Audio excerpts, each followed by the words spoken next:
வணக்கம் நண்பர்களே. ஓர் 62 வயதுடைய வயோதிகர் ஒருவர் இருந்தார். அவருடைய பெயர் ராஜசிங். பல வருடங்களுக்கு முன்பு அவர் மனைவி இவ்வுலகை விட்டு போய்விட்டார். அவருக்கு ஒரு இளைய மகன் இருந்தான். அவன் திருமணம் செய்து கொண்டு வெளிநாட்டுக்கு பணிக்காக சென்று விட்டான்.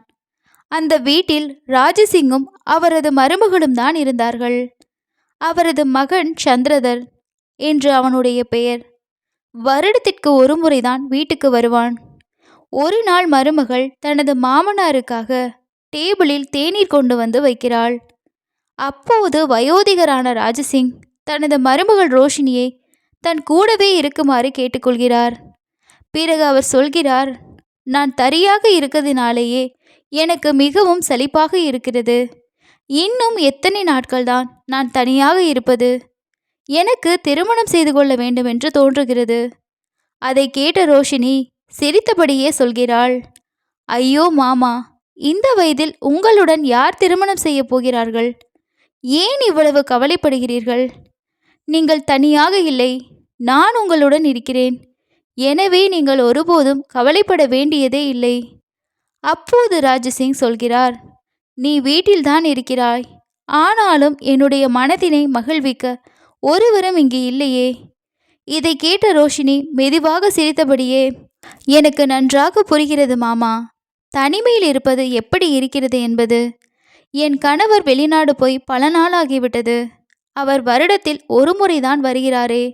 நானும் ஒருவிதமான தனிமையை உணர்கிறேன். அப்போது தாமதிக்காமல் ரோஷினியும் ராஜசிங்கும் வீட்டுக்குள் உள்ள அறைக்குள் செல்கிறார்கள். இருவரும் படுக்கையில் உட்கார்ந்திருக்கும் போது ராஜசிங் சொல்கிறார், நான் இப்போது முதியவராகிவிட்டேன். என் மனைவி உயிருடன் இருக்கும்போது நான் அவளுக்கு சஞ்சலமின்றி மகிழ்ச்சி அளிப்பேன். அவளும் எனக்கு எதுபோலவே மகிழ்ச்சி தருவாள். ரோஷினி இதற்கு பதிலளிக்கிறாள், பரவாயில்லை மாமா, இப்போதும் நீங்கள் இளமையாகவே இருக்கிறீர்கள். அவள் மீண்டும் சொல்கிறாள், கொஞ்ச நேரம் காத்திருங்கள், உங்களுக்காக ஒரு சிறிய உதவி, தேநீரை தயார் செய்து கொண்டு வருகிறேன். ரோஷினி அந்த அறையை விட்டு சமையலறைக்குள் செல்கிறாள். அங்கே விரைவாக ஒரு தேநீரை தயார் செய்து கொண்டு அதில் ஒரு மருந்தை போல ஏதையோ கலைக்கிறாள். பிறகு அந்த கோப்பையுடன் மீண்டும் படுக்கை அறைக்கு செல்கிறாள். அந்த தேநீரை கையிலே பார்ப்பதற்காக ராஜு எட்டி பார்க்கிறார். ஐயோ, நீ என்ன கொண்டு வந்திருக்கிறாய்? இதை குடித்தால் எனக்கு பழைய சக்தி திரும்ப வருமோ? அப்போது ரோஷினி சிரித்தபடியே சொல்கிறாள், நீங்கள் சரியாகவே சொல்கிறீர்கள். அதில் ஒரு சிறிய ரகசியம் சேர்த்திருக்கிறேன். நீங்கள் இதை பருகினால் உங்கள் இளமையின் தன்மை மீண்டும் உங்கள் உடம்பை தழுவும். ராஜசிங் கேட்கிறார், அதென்ன ரகசியம்? இதை நான் குடித்தவுடனே என் இளமை திரும்பிவிடுமா? ரோஷினி சொல்கிறாள், முதலில் நீங்கள் குடியுங்கள், பின்னர் அதனுடைய விளைவை நீங்கள் பார்ப்பீர்கள். தாமதிக்காமல் ராஜசிங் அந்த கோப்பையை ஒரே மூச்சில் குடித்து விடுகிறார். அப்போது ரோஷினி தன் கணவர் சந்திரதனின் அழைப்பை எடுத்து பேசுவதற்காக படுக்கை அறையிலிருந்து வெளியே செல்வாள். இருவரும் சந்தோஷமாக பேசிக்கொண்டிருக்கும் வேளையில் சந்திரதர் சொல்வார், 2 அல்லது 3 நாட்களுக்குள் நான் வீட்டுக்கு வந்து சேரப்போகிறேன். அதை கேட்ட ரோஷினி மகிழ்ச்சியுடன் கேட்கிறாள், எப்போதுமே நீங்கள் வருடத்திற்கு ஒரு முறைதான் வருவீர்கள், இப்ப எதற்காக வருகிறீர்கள்? அப்போது அவர் சொல்கிறார், இங்கே நம்முடைய அலுவலகம் 2 மாதங்களுக்கு மூடப்போகிறது, அதனால்தான் வரப்போகிறேன். அவர் பேசிக்கொண்டிருந்த வேளையில் உள்ளே இருந்த ராஜசிங்கின் குரல் கேட்கப்படும், ஏன் இவ்வளவு நேரமாகிறது? சீக்கிரம் உள்ளே வா, எனக்கு சில விசித்திரமாக இருக்கிறது. அந்த ரகசியம் வேலை செய்ய ஆரம்பித்து விட்டது போல் இருக்கிறது. ரோஷினி பதிலளிப்பாள், சரி, இப்போது வந்து விடுகிறேன். அது அவளுடைய கணவருக்கும் கேட்டுவிடுகிறது. அப்பா இப்படி இருக்கிறார்?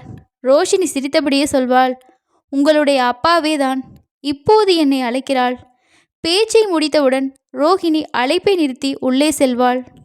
உள்ளே சென்றவுடன் தனது மாமனார் ராஜசிங் மிக அமைதியாக படுக்கையில் தூங்கிக் கொண்டிருப்பதை காண்பாள். மாலை நேரமாகிவிட்டதால் ரோஷினியும் இரவு உணவுக்கு பிறகு ஓய்வெடுப்பாள். அடுத்த காலை ரோஷினி சமைத்து கொண்டு ஒரு கோப்பை தேநீருடன் ராஜ்சிங்கின் அறைக்கு சென்றாள்.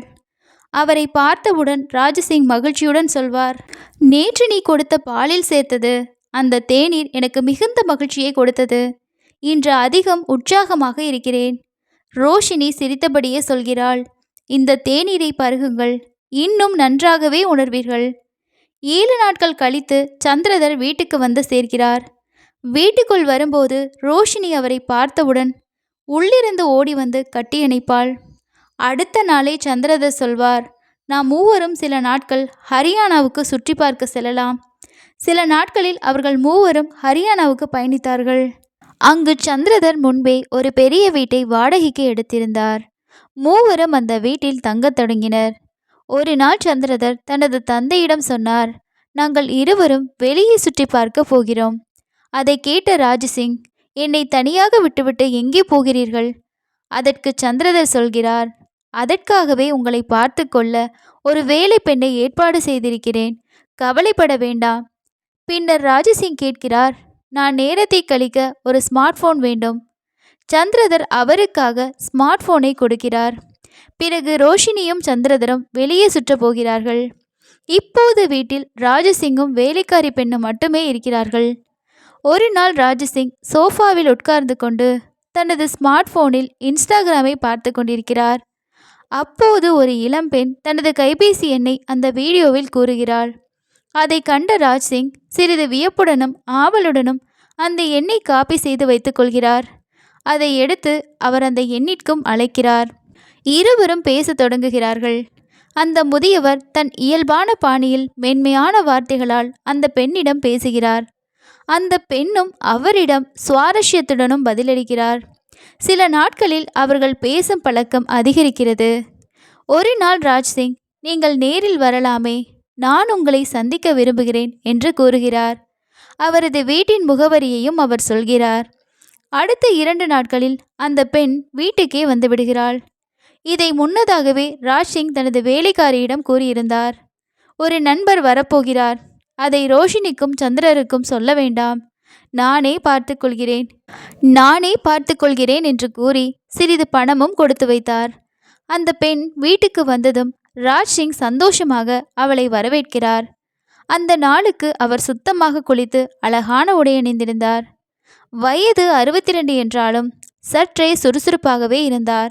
அந்த பெண் சிரித்தபடியே கேட்டாள், சிறிது பானம் இருந்தால் தரலாமா? ராஜ்சிங் சிரித்தவாறே, இருவருக்குமான பானங்கள் இருக்கின்றது என்று சோஃபாவிலிருந்து பேசிக்கொண்டே சிறிது நேரம் கழிக்கிறார். பின்னர் அந்த பெண் கூறுகிறாள், வெளியே போய் ஒரு சிறிய ஹோட்டலுக்கு சென்று பேசலாமா? முதலில் தயங்கி நின்ற ராஜ்சிங் பின்னர் ஒப்புக்கொள்கிறார். வேலைக்காரியிடம் கூறுகிறாள், நாம் வெளியே சிறிது நேரம் போயிட்டு வருகிறோம், வீடு நீங்க பார்த்துக்கோங்க. அதன் பிறகு இருவரும் வெளியே சென்று ஒரு தங்கும் இடத்துக்கு செல்கிறார்கள். அங்கு சிறிது நேரம் பேசிக்கொண்டு நிம்மதியாகவும் இருக்கிறார்கள். ராஜ்சிங் சொல்கிறார், நீங்கள் எனக்கு நல்ல தோழியாக இருப்பது நன்றாக உள்ளது. பல வருடங்களாக என்னை யாரும் இப்படி சந்தோஷப்படுத்தவில்லை. அந்த பெண் சிரித்தபடியே கூறுகிறாள், நான் மற்றவர்களுக்கு மகிழ்ச்சி தருவதுதான் எனது வேலையாக இருக்கிறது. ஆனால் இதற்காக எனக்கு சிறிது ஆதரவு தேவை. ராஜ்சிங் சிரித்து, நீங்கள் கூறுவது புரிகிறது, நான் என் தரப்பிலிருந்து பார்த்து கொள்கிறேன் என்று பதிலளிக்கிறார். அந்த நேரத்தில்தான் சந்திரதரின் அழைப்பு வருகிறது. அப்பா, நீங்க எங்கே இருக்கீங்க என்று அவரின் குரல் கேட்கிறது. அதை கேட்ட ராஜ்சிங் உடனே தன்னுடைய பாவனையிலிருந்து திரும்பி, நான் உடனே வீட்டுக்கு வந்து விடுகிறேன் என்று கூறி வீட்டுக்கு திரும்புகிறார். வீட்டுக்கு வந்ததும் சந்திரதர் நிம்மதியாக பேசுகிறார். அப்பா, இந்த வயதில் நீங்கள் இப்படியெல்லாம் செய்ய வேண்டிய அவசியமில்லை. எங்களுடன் இருக்கிறீர்களே, நிம்மதியாக இருந்தாலே போதும். ராஜ்சிங் ஒரு நிமிடம் சிந்தித்தார். பின்னர் மெதுவாக சொன்னார், நான் தவறான வழியிலேயே போய்விட்டேன், எனக்கே தெரியவில்லை. ஆனாலும் நீங்கள் சொல்வது சரிதான். அந்த நாள் இரவிலிருந்து அவர் பல விஷயங்களை யோசிக்க ஆரம்பித்தார். தனிமையை குறைத்திட நேரத்தை வாசிப்பிலும் சினிமாவிலும் செலவழிக்க ஆரம்பித்தார். வாழ்க்கையை மீண்டும் சீராக கொண்டு வர விரும்பினார். இதோடு இந்த நிகழ்வு முடிவடைகிறது. நண்பர்களே, உங்களுக்கு இந்த மாதிரியான கதைகள் பிடித்திருந்தால் எங்கள் யூடியூப் சேனலை சப்ஸ்கிரைப் பண்ணிக்கோங்க. மீண்டும் அடுத்த நல்லதொரு வீடியோவில் சந்திக்கலாம். நன்றி.